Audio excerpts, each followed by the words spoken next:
Olá, tudo bem com vocês? Sejam todos muito bem-vindos ao nosso Papo Neurocol.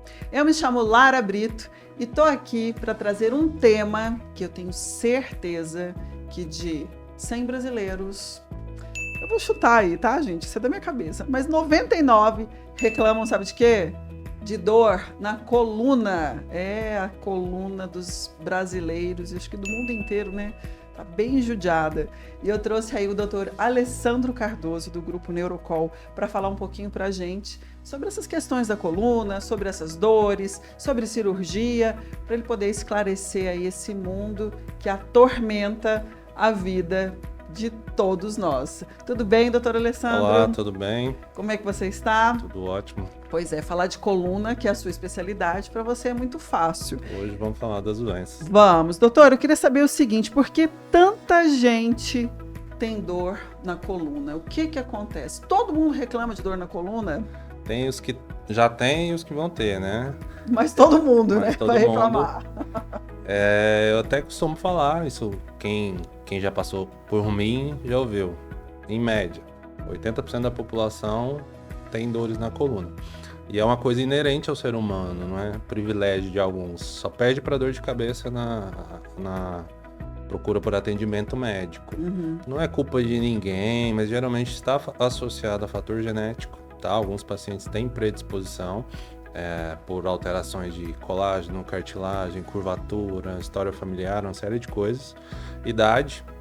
Auge da forma física geralmente está em torno ali dos 27, 28 anos, onde a gente tem osso bom, cartilagem boa e musculatura boa. Especialmente as mulheres, geralmente dos 35 anos para frente, perdem 2% de massa muscular por ano. Por isso que a gente vai ganhando peso mais fácil, é mais difícil perder, a capacidade física tende a diminuir, isso influencia na coluna. E por último, que é o principal que a gente mais tenta trabalhar, que é a relação entre esforço e exercício. Quanto mais esforço eu fizer e quanto menos exercício para a coluna, maior a chance de ter dor. Então, assim, é inerente ao ser humano. A coluna a gente quase não descansa.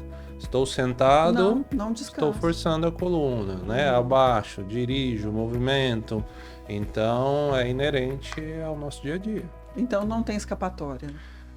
Tem como prevenir, tem como melhorar a qualidade de vida dessas pessoas, né? Tem como evitar algumas doenças mais graves. Não é também uma coisa assim para, então tá, não vou fazer nada. Tem muita coisa para fazer. Doutor, mas você acha que o estilo de vida hoje, nesse mundo moderno, influencia um pouco? Por exemplo, telas de celular. Eu já li alguns artigos falando que nós agora nos habituamos a estar o tempo todo com a cervical, né, mais para baixo. Você acredita que isso influencia, esse estilo de vida influencia? Sim, não é só pelo mundo moderno, né? Na verdade, assim, a gente vem... Quando a gente era criança, uma pessoa de 60 anos era idosa. Exatamente. Né? Hoje, às vezes, eu opero paciente de 80, 90 anos, é rotina. Então, assim, a população está envelhecendo com o mesmo corpinho de 20, 30 anos. O que mudou, o que a tecnologia trouxe, é que a gente está ficando mais sedentário em alguns pontos, né? A gente passa o dia sentado trabalhando no computador, usando o celular, chega em casa, vai pro computador, então esse tem estilo todas as de facilidades, né, de controles para tudo, para acender a luz, subir a persiana. Você não vai no mercado fazer compras mais, você pede pela internet, né? Se você ainda tiver uma rotina de ter uma atividade física, ok, mas a maioria das pessoas não faz assim. E a atividade física, então, é primordial para quem quer ter uma saúde, zelar da saúde da coluna.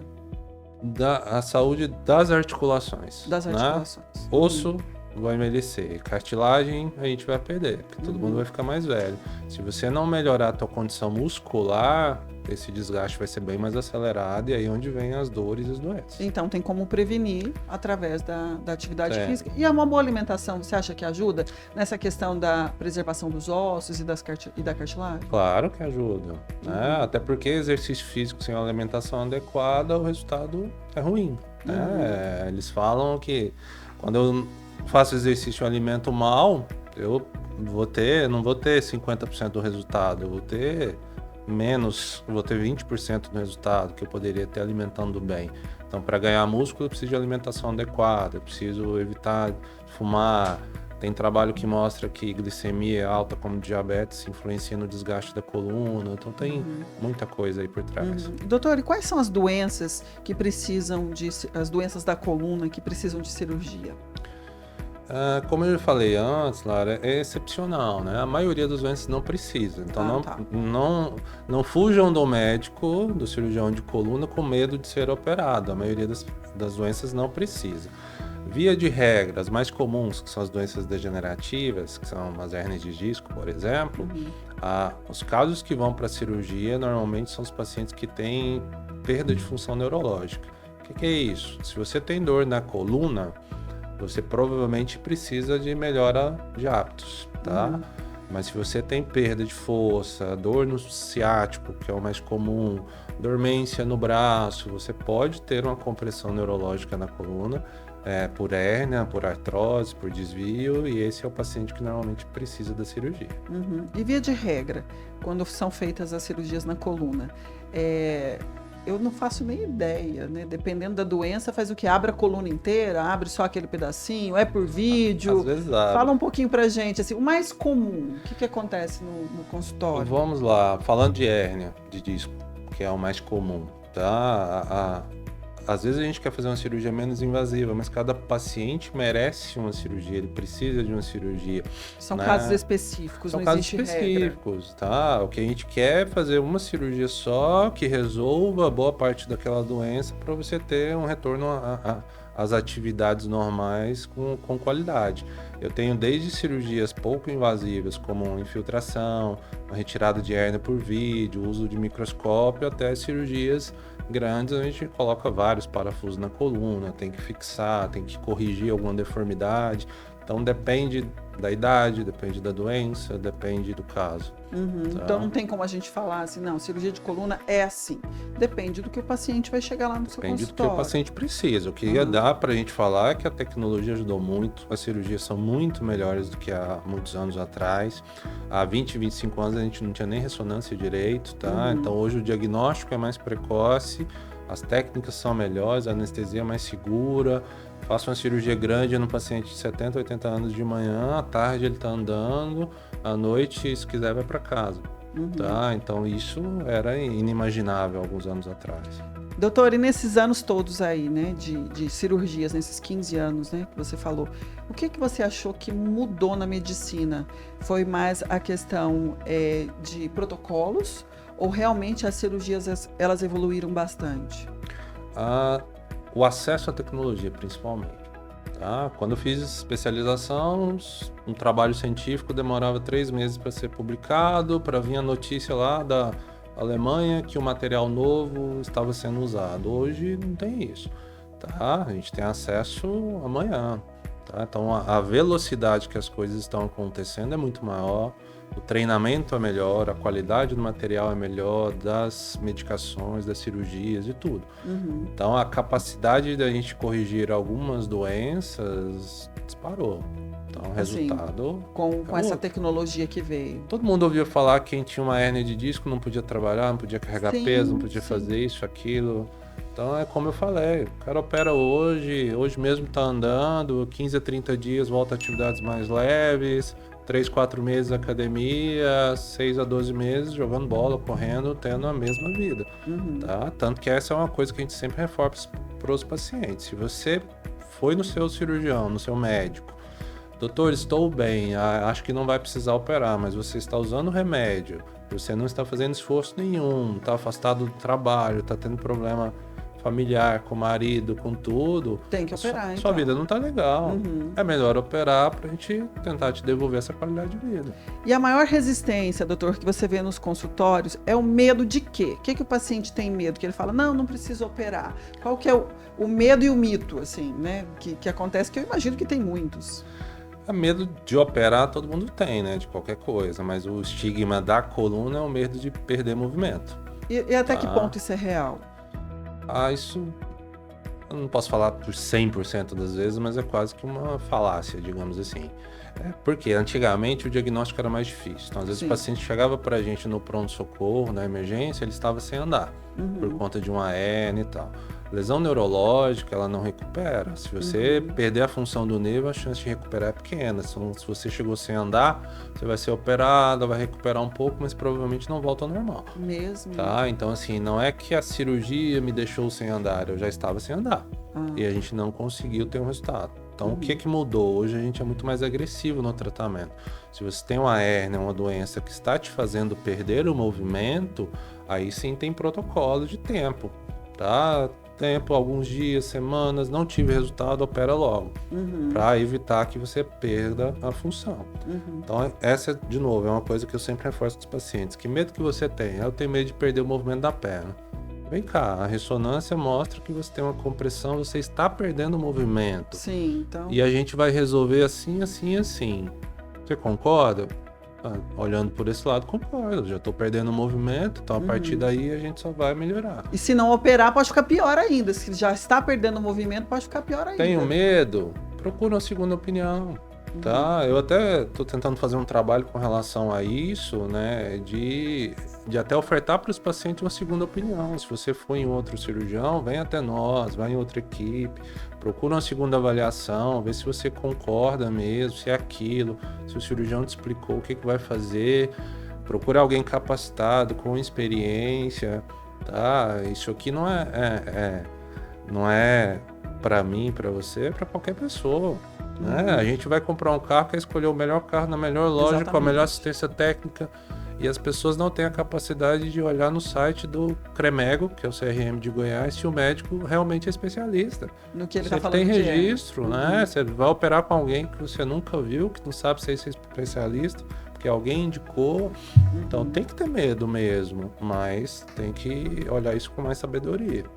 Tem que ter medo, mas medo dessas questões que você falou. Sim. Agora, se a cirurgia for imprescindível, se sua vida já está aí comprometida, se você não tem aquela qualidade de vida, não tem como escapar. E se deixar, ficar protelando, pode ser pior. Claro. O risco é compartilhado, né? A gente olha os riscos, os benefícios e compartilha com o paciente. Se o resultado dele for bom, para mim também é bom, entendeu? Então tem que ter essa avaliação com sabedoria. Doutor, então nos casos da coluna, não é bom esperar então para ver o que vai acontecer. Tipo assim, vou fazer um alongamento, um pilates. É bom você saber o que está acontecendo com você. Você precisa de orientação do especialista. Tá? Porque se eu não tiver, eu posso agravar um problema na coluna. Sim, a demora é o maior problema que a gente tem hoje com o resultado de cirurgia. É a demora. A cirurgia ela tem um time na maior parte das vezes. Cirurgia de joelho, de repente você tem dor, você só vai operar o dia que a dor estiver insuportável, se estiver com dificuldade para subir a escada. Mas lesão neurológica, hérnia e outras doenças, não pode ser feito isso, porque vai influenciar no resultado.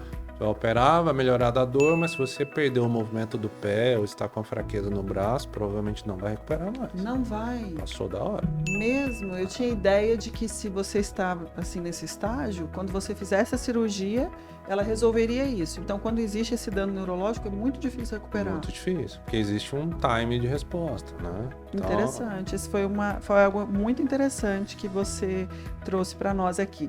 E na sua opinião, qual é o tipo de cirurgia mais desafiadora? Para mim, que é uma que eu gosto muito, é a de escoliose, tá? Alessandro, por quê? Porque é uma cirurgia de 4 a 6 horas de duração, uma deformidade, geralmente a coluna em S, de uma adolescente que tem ali na faixa dos 13, 15 anos, que tem um âmbito familiar de sofrimento nos últimos anos, tá? Então, assim, aquela cirurgia que exige muito planejamento, exige muita dedicação, a gente meio que abraça o adolescente, a família, todo mundo junto, tá? Então, é uma cirurgia, em termos assim, de científicos, que exige muita capacidade e muita dedicação. Porque você precisa colocar a coluna no lugar. A gente precisa corrigir o máximo possível aquela deformidade. É uma deformidade. É uma deformidade. Tá. As crianças que nascem com a escoliose, que seria, para você que está aí escutando a gente, ouvindo a gente, é como se fosse um S. Na coluna, falando de maneira assim bem popular para que as pessoas entendam. A grande maioria, crianças que desenvolvem normal até a pré-adolescência. 9, 10 anos, quando vai começar aquele estirão do crescimento, a coluna começa a desviar e formam um E S. por que acontece isso? Fator genético, principalmente. Ah, tá. Não é simplesmente pelo fato do estirão. Não, Senão no todos teriam, estirão né? tem um crescimento mais acelerado, aí você tem uma predisposição genética, aquele desvio pode piorar pouco ou muito, a ponto de, no final, precisar de colete, eventualmente de cirurgia. A gente falou de escoliose e a lordose. O que seria a lordose? A lordose não é uma doença, né? A lordose é uma curvatura da coluna. Então, Por uma cervical postura. e lombar, a gente tem a lordose, que é essa curva para trás. O que geralmente vocês perguntam, que às vezes pode ser uma doença, é a cifose, que é quando eu sou corcunda, essa curvatura para frente. Entendi. Que pode ser postural, na maioria das vezes, que é um vício de postura. Nem todo mundo tem a coluna igual. Uns são mais retos, outros mais curvados. Sim. E isso pode gerar dor. Ou pode ser doença. Tem uma doença que é parecida com a escoliose, que ao invés do desvio lateral em S, a gente tem uma curvatura muito acentuada para frente. E quando saber que é uma doença e não é má postura? Tem que procurar um médico. Pra... Tá? Isso geralmente na adolescência. O Brasil também é atrasado quanto a isso, mas o pessoal de escola hoje já olha com mais capricho, tá? Existem alguns testes simples de postura, de avaliação estática, assim, onde você olha a coluna e você já consegue ver alguma postura ruim, alguns desvios. Então, tem países que as crianças são encaminhadas pela escola pro médico, ou generalista, ou ortopedista, ou neurocirurgião, para fazer uma avaliação. Certo. Doutor, agora eu queria que você deixasse aí para nós os seus contatos, né? Onde você atende, deixar os seus contatos, para caso alguém tenha visto, né, e nos ouvido também, se quer saber aonde procurá-lo para tirar as dúvidas a respeito de uma possível cirurgia, um possível tratamento, como é que faz para achá-lo? Basicamente atendo muito mais em Anápolis, que é minha base, tá? Operamos no Hospital Evangélico, em Ânima, operamos aqui também em Goiânia, tá? No Hospital São Francisco, Santa Mônica, atendemos em Séries, então a gente tem vários pontos de atendimento. Só que não tem distância. Já operei paciente do Acre, de Rondônia, tá? Então entra nas nossas redes, acione o contato que ou a gente faz uma avaliação pessoalmente ou através de uma consulta online. Tá ótimo. Doutor Alessandro, muito obrigada aqui pela sua presença. Eu que agradeço. E se ficou alguma dúvida aí a respeito de dores na coluna, doenças na coluna, você pode deixar o seu comentário aqui no YouTube, que a gente assim que puder vai responder para você, ou então chamar o doutor Alessandro para um próximo bate-papo para ele poder esclarecer as suas dúvidas, ok? Tchau, tchau, pessoal, e até os próximos.